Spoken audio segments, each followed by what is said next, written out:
Hi kitchen friends! Welcome to Jules Flavor Bliss!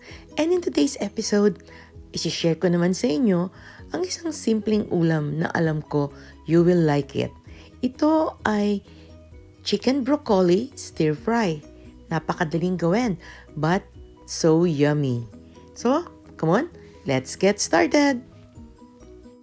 Slice muna natin siya into smaller parts at saka natin i-boil ng hot cook.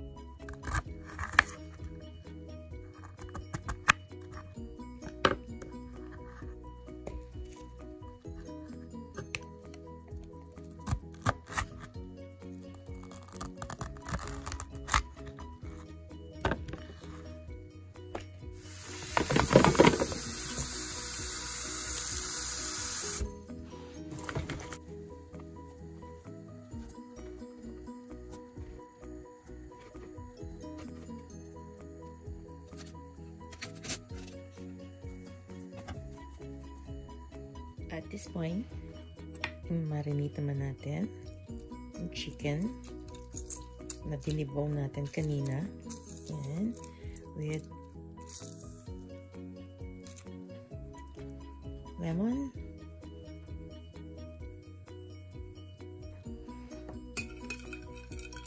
and soy sauce, a dash of pepper. Okay. Lagyan na natin ang ating chicken meat.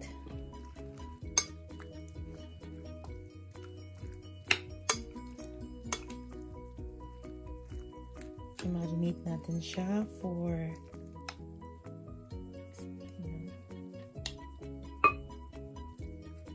at least an hour. Okay. Yan. Okay, press muna natin. Then, with a medium heat, i-heat na natin ang ating pan. Bigyan na natin ang ating oil. At pag mainit na siya, i-sear lang natin ang mga chicken meat natin.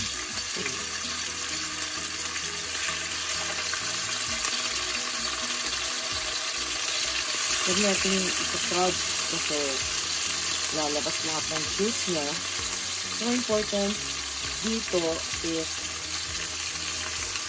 yung juice niya is manatili sa loob ng meat. Kaya sinisir natin to. Hindi natin siya pina-fry, but sinisir lang natin.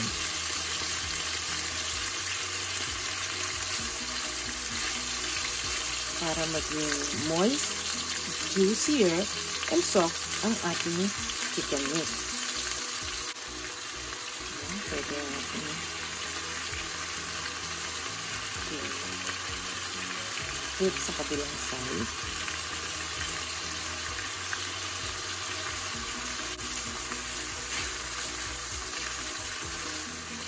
Ayan, sear na natin. So, haluin natin ang first batch.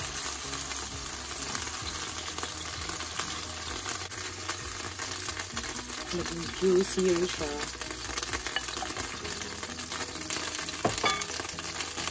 Maging moist and soft.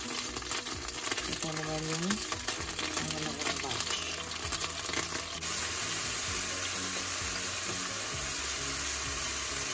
Okay.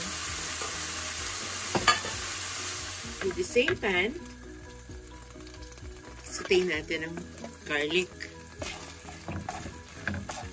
Kahit hindi pa masyadong mainit ang mantika, this will prevent the garlic na masunog. Then, yung chopped onions natin.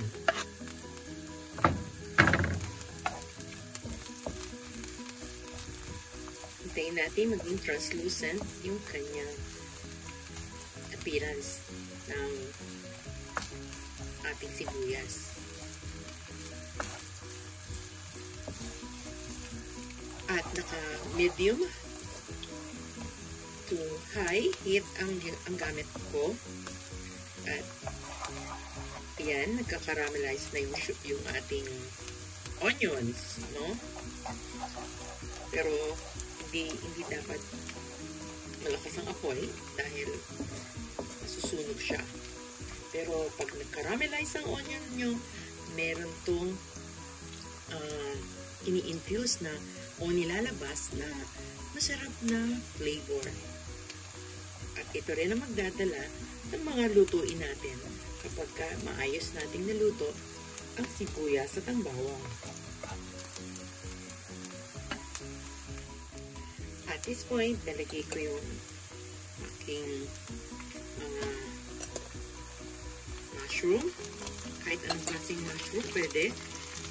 Ito, right now, I'm using shiitake mushroom dahil ito lang meron ko. Or champignon. Ayan.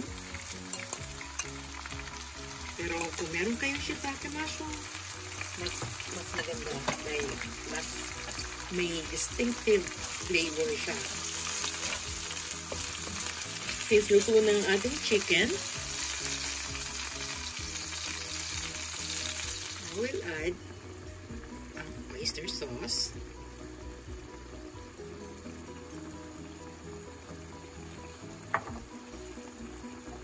Yung remaining soy sauce natin.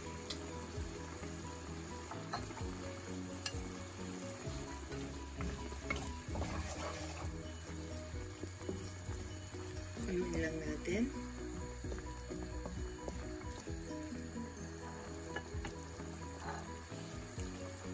A dash of pepper.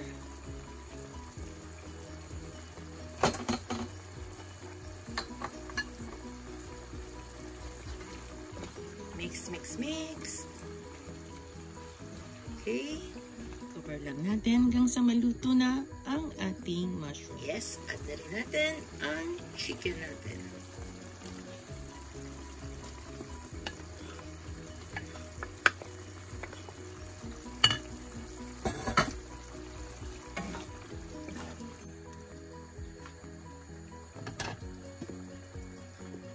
Again, cover. And let's wait for it. Tender na ang ating mushroom. Incorporate na natin ang ating broccoli na pre-cook natin.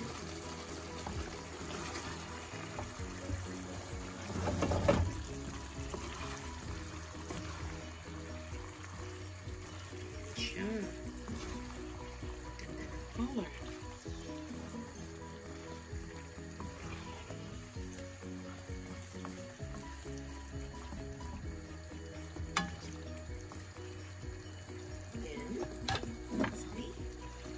Mag-drizzle tayo ng sesame oil.